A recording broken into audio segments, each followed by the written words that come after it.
Welcome everyone to another episode of the Shaman's Way podcast. As always, this episode comes from the teachings of our amazing friend and shaman in residence, Cricket. We hope you're enjoying these podcasts as much as we enjoy making them, and I'd like to take just a moment to ask you if you would please leave us a rating and a comment in iTunes or whichever podcast player you're listening to us from. Giving us a rating and sharing this podcast with others is the biggest way you can tell us that you like our show. Now, without further ado, on with the episode.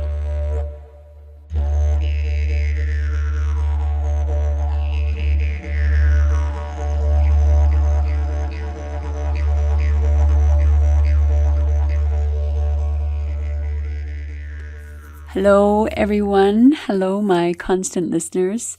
I wanted to share with you today some of my thoughts and my mental meanderings on the raven.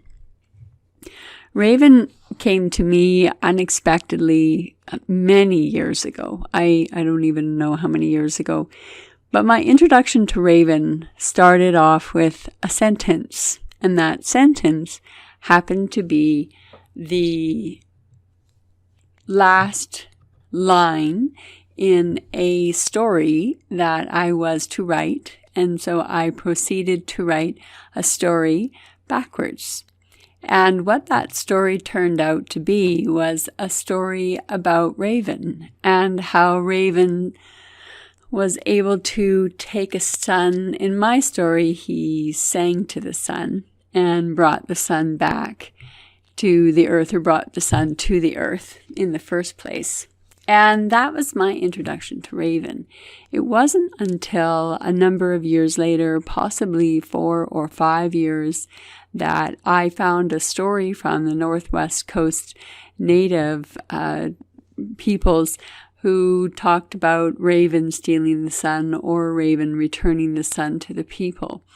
I was absolutely flabbergasted that there was actually a story about a raven who brought sun to the earth. And the other wonderful relationship that I have with Raven is as a storyteller. One, waking the bear, which I'm referring to a spring ritual that I do every year at spring equinox called waking the bear. Well, we don't know how many years I've done it. I've done it less than 20 and more than 15. This we know. However, this one particular waking the bear all of a sudden had grown from, 30, 35 people. And in the tiny Buddhist temple that I rented, all of a sudden we had one year 52 people. And the journey work that I had prepared was not going to be able to be done within that particular setting because there was no room. There wasn't enough room to do what I had planned. So I decided that I would tell a story, and the only story that I knew was the story of the raven that I had written a number of years prior. What happened was absolutely astounding. I can only say that the story told itself through me, and it was highly entertaining, much longer than the original story I had written, and it had language and structure and sentencing that I wish I would have recorded, because it was one of those impromptu stories that really cemented my role as a storyteller within my community. And prior to that, I don't think I'd ever told a story. So that is my beginning relationship with Raven. And over the years, I have made it part of my choice to find out a little bit more about the bird raven. I do not have Raven as one of my spirit kin. I rarely see Raven in my journeys, and so what I speak of when I talk to you today about Raven is more from the perspective of the actual Orientology, some of the facts about the Raven, some of the comparative mythology of Raven, and ending off with some thoughts from the Norse tradition and Odin and the two ravens that Odin had, and I'll refer more to those later. A few years ago, I read a book by a Canadian naturalist by the name of Ben Gad. Pardon me. And he wrote a fictional tale called Raven's End. And much of what I share with you now is information that I gleaned from this book. The book is a fictional tale, but it is based on the ravens that he observed over the 25 plus years of climbing mountains in Jasper. And Jasper is a town nestled in the Rocky Mountains in Alberta and is quite a large tourist destination. First, I want to say that ravens and crows are very often confused. When I first moved to Edmonton, there were very, very few ravens, if any ravens at all, and there were very, very many crows. In the first few years that I lived in Edmonton, I heard a raven possibly 6 or 17 times. Over the years, especially in the last 10 to 15 years, the population of ravens in Edmonton has increased dramatically. Normally, we would have found ravens in Calgary, which is a city that is south of Edmonton, approximately 300 kilometers, and is approximately 1/2 hour away from another one of the mountain towns called Banff. And they have a much larger population because they're more nestled. Calgary is more nestled within the Rocky Mountains, where we are further away from it.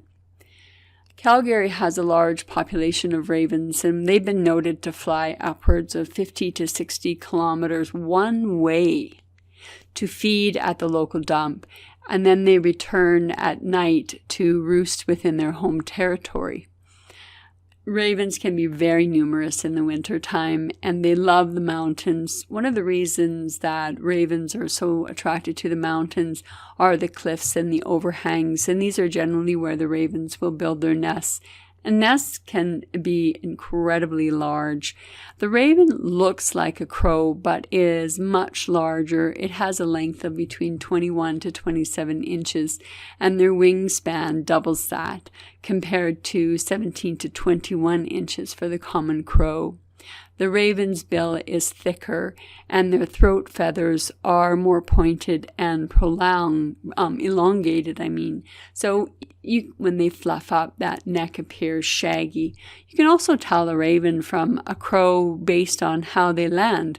A crow, in its usual way, when it lands, it is generally pretty noisy, and it flips its wings, and it prances on its toes, and it moves back and forth. Whereas a raven, when it lands, it may or may not make a vocalization upon landing, but it will likely stay. It does not flip from one foot to another. It doesn't flap its wings as though it looks like it's trying to gain its balance. So they even sit very differently when they do land. The voice of the raven has very deep and guttural croaking. Much like human beings, ravens have very distinct voices, and they've been noted to recognize each other based on their voice. They also, as you probably do know, they can mimic the sound of other birds very well. Naturalists have found that they have extraordinarily diverse vocabulary and vocalizations. And although I, as a humble human being, do not understand their wide range of sounds, which the ravens are not offended by, I might add, the sounds allow them to express themselves and communicate a vast amount of information that is crucial to their survival. A begging nestling, for example, will eventually produce a yell call, which is thought to bring the attention of other juvenile ravens to the newly discovered or to a newly discovered food supply. There are also vocal play, so a sort of a warm-up repertoire that prepares young ravens for some of the more advanced sounds.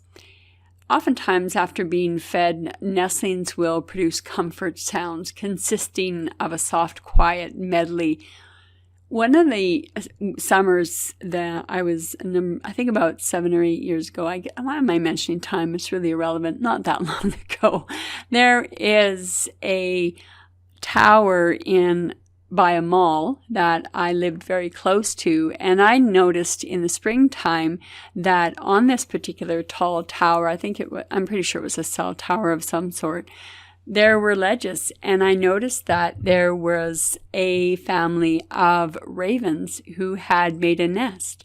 And I spent many evenings in the parking lot with a pair of binoculars and watching the birds up on top of this cell tower. I got a few strange looks, I have to admit. Here's this odd woman sitting on the hood of her car with binoculars, and I wasn't stalking anybody, and which I hope was apparent because my binoculars were trained in an upwards motion and quite obviously looking at the tower.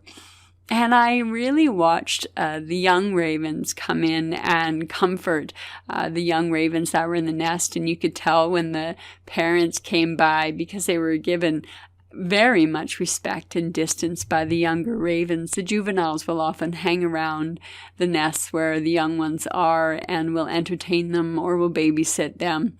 And it was a collection of, sometimes there were upwards of 10 ravens, but generally there were only between 4 and 6 ravens that were there.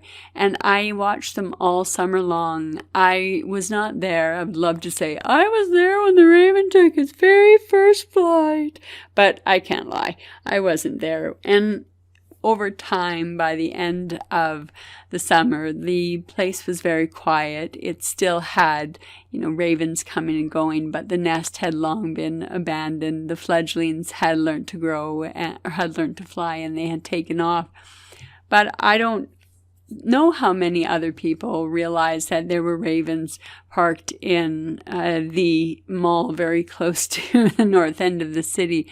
But I did, and I got the opportunity to learn about the raven from a really interesting first-hand perspective. When I talk about power animals and I talk about spirit kin, I know when I've talked about it before, one of the aspects of our path that I've expressed is to learn about the particular animal that you're drawn to or that is drawn to you and find out what they are like in nature, what they do, what they do feel like, how they work in their environment, how they notice their environment, things that you can actually pay attention to, because sometimes animals are elusive and they're very difficult to find, especially if you're specifically in an urban setting.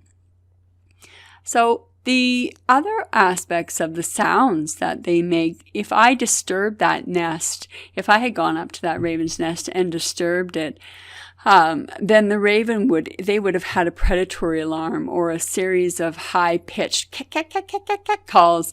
When in flight, a raven might produce more of a demonstrative call to announce its presence within a particular territory.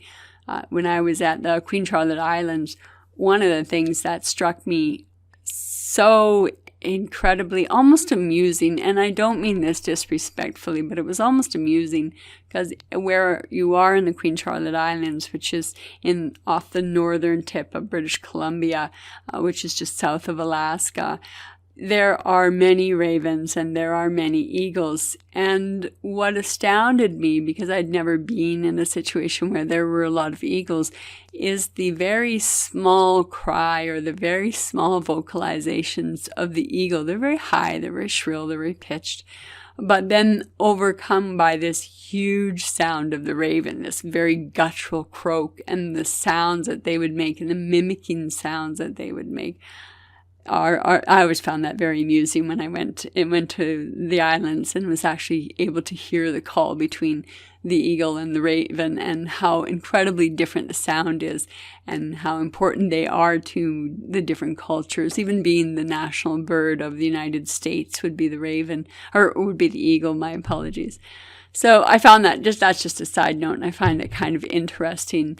So they do have those wonderful demonstrative calls, and they are, there are chase calls, there are knocking calls made by females, and they usually help to establish where they are in dominance within the murder, so to speak. They generally live between 10 and 15 years. However, there are those that have been known to survive up to 40 years, but that is very rare.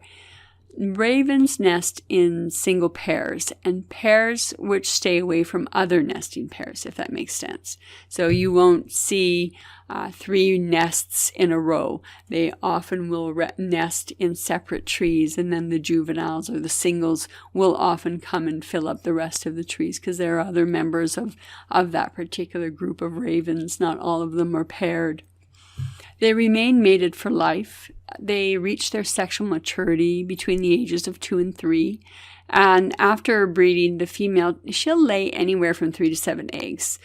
Usually only 2 or 4 of those birds, 2 to 4 of them, actually successfully make it to full fledglings. It's usually, as I talked about before, the nest is on top of a really tall tree, a conifer or cliff, or in my case, a cell tower. The female appears to do most of the nest building. I wasn't there to watch the female, but I'm referring to the stories that I read in Ben Gadd's work. Nests, they're generally lined with fur, moss, lichens, and many other odd things which are found in their nests. I'm sure if I went to an urban nest, it would be probably a bit different than if I went to, say, an isolated place in the Rocky Mountains and found a raven's nest there. It might be very different. Raven will often pull the hair out of mammals to use as a lining for their nest. And once the eggs are laid, it takes anywhere from 18 to 21 days for them to hatch.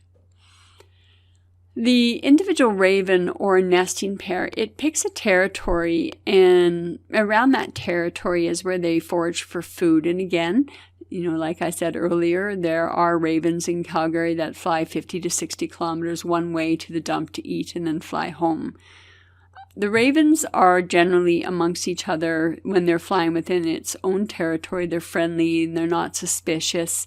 They've been known to frequent where we live or in farms. I have a friend in the city who has so many birds in their backyard, and they have ravens, crows, magpies. They try to catch the different songbirds when they're doing their migratory pattern. However, the aspect of the raven that is very interesting too is when it's nesting, it's very wary and it is very secretive. When I learned about the social life of the raven, I realized just how incredibly complex their social life is. They're gregarious, and sometimes groups can be composed of, seriously, like 100 ravens. I've never seen 100 ravens. I've never heard 100 ravens in one place, but I think I would be in absolute awe if I were to stumble upon a group as large as 100 or a murder as large as 100 ravens. There seem to be many rituals that they perform when they're coming into rest at night. So they've been seen to land in one tree with several others, and they seem to have a dinner conversation. They seem to visit among each other. I certainly watched that when I saw the birds fly in during the sunset, and I saw them sit and just talk and croak to one another, and some of the different sounds that would make were really very fascinating to listen to. Much like a clan of humans, like how we might do if we were returning from a village to the village from a day's hunting. And finally we all settled down, and each then bird moves kind of to the interior of the tree, nearer to the trunk, so that by the time, they're finished watching, there would be no birds in sight. So for me, if I was watching them in the park itself, I would not see them. There would be no birds in sight because the darkness envelopes the roost, and they all settle down to sleep, and their heads are tucked on top of their shoulders, and they become quiet and very peaceful. Their rituals are really very similar each night, and they arrive in what is called staging areas outside the roost. And again, they seem to socialize and talk. And they also like to fly in fancy aerobatics. And one of the things that really attracts me to the raven is that ravens really seem to like to fly just for the fun of it. And I've noticed many times, I've noticed them skimming through the top of the trees at top speed, chasing one another. And they also really like to soar like hawks and eagles, and they rise above the air currents.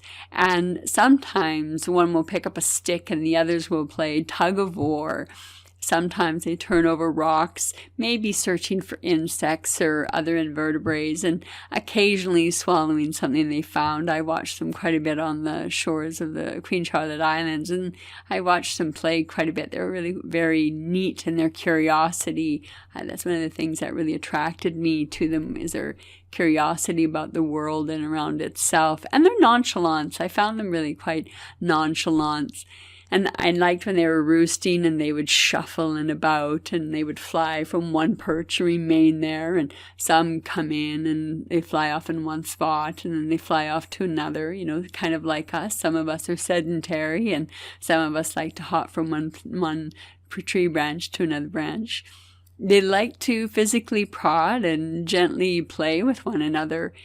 And if a bird flies in that is not of their family pack, they'll gently attack him or physically prod that raven in order to get it to leave. And that's also accompanied by whining and mewing. And when you hear those ravens at the very top of the tree, those are the single ones, and they croak loudly over and over, and every vocalization that is imaginable is heard. They like the boreal forests. They are relatively common in wilderness areas, and up until recently, like I had mentioned before, I didn't see them in the city of Edmonton. They're generally avoid populated areas, but I believe that they are changing. I had a friend who lived in northern Canada in the Northwest Territories, and she said that you couldn't leave your groceries in the back of your pickup because it was not uncommon for a raven to fly in and to pick up your bag of garbage and to fly away with it. They're incredibly intelligent and are going to learn to use their environment as a place of living, much like the coyote adapts, the fox adapts, many animals adapt. The raven is adapting. In legend, the raven's favorite food is that of a dead human being or a dead animal. I've talked about before, when I talked about wolves, about the relationship between ravens and wolves, and also the relationship between ravens, wolves, and beavers, and how they boost and enhance and keep clean the environments that they are in. Ravens have a certain fondness for eating flesh, obviously. They are carrion birds. They do go for the softer tissues, which is why they like to go in after the wolves have attacked it or the coyotes have gone after it, simply because they like the tender bits. They like underneath the skin. They like to pick it off the bones. They're very interesting in that regard. If that interests you, if that doesn't interest you, then obviously that's not going to be an interesting point. And some of you are probably going, yes, okay, you've told us enough, we're bored by facts. But they're really intelligent, they're incredibly flexible, and they are very adept. Does anybody remember Aesop's fables? My mother and father owned a daycare, and in those days, in the 60s, my mother was also a kindergarten teacher, and I grew up with many books surrounding me. One of the fables that I really liked was the story of the thirsty raven who found a pitcher of water, but the water was far below the rim for her beak to reach. Well, not to be bested by a simple problem like that, this clever raven, she began dropping pebbles into the pitcher, raising the water level until it had reached the brim, where there she could quench her thirst. And I think that is still one of the very first experiments I ever tried for myself.